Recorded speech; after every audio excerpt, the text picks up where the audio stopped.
Uzun yıllardır bu topraklarda Anadolu insanı tüm fitne odaklarına karşı bir mücadele vermiştir.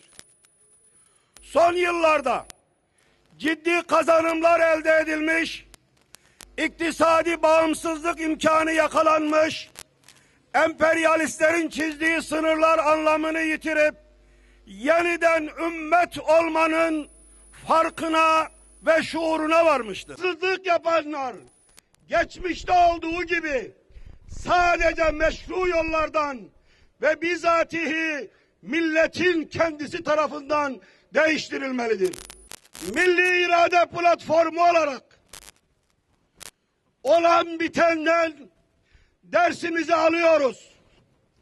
Başta kendi nefislerimizi ve tüm kesimleri muhasebeye, arınmaya, maddi ve manevi zayıflıklardan kurtulmaya çağırıyoruz.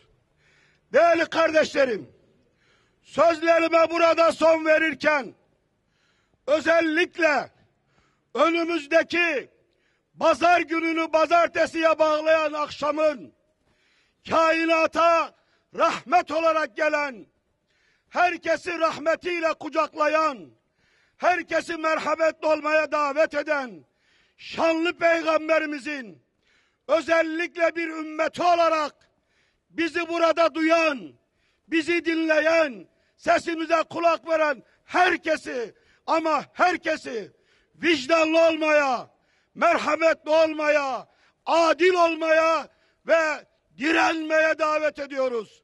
Bu direncimiz, bu dirilişimiz, bu ayağa kalkışımız yeniden bağımsız, hür, adil bir Türkiye'nin var olması için olacaktır. Euzubillahimineşşeytanirracim. Bismillahirrahmanirrahim.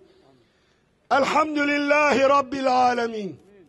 Vessalatu vesselamu ala Resulina Muhammedin ve alihi ve sahbihi ecmain. Ey yerleri ve gökleri yaratan yüce Rabbim! Ey bizleri dünyaya insan olarak gönderen yüce Rabbim! Bize birbirimizle tanışmak için, birbirimizle kaynaşmak için, birbirimizle kucaklaşmak için insan adını veren yüce Rabbim, sana hamd ediyoruz. Birliğimizi, beraberliğimizi, kardeşliğimizi devam ettir ya Rabbi. Dayanışmayı destekleyenler olarak birliğimizi, beraberliğimizi bozdurtma ya Rabbi.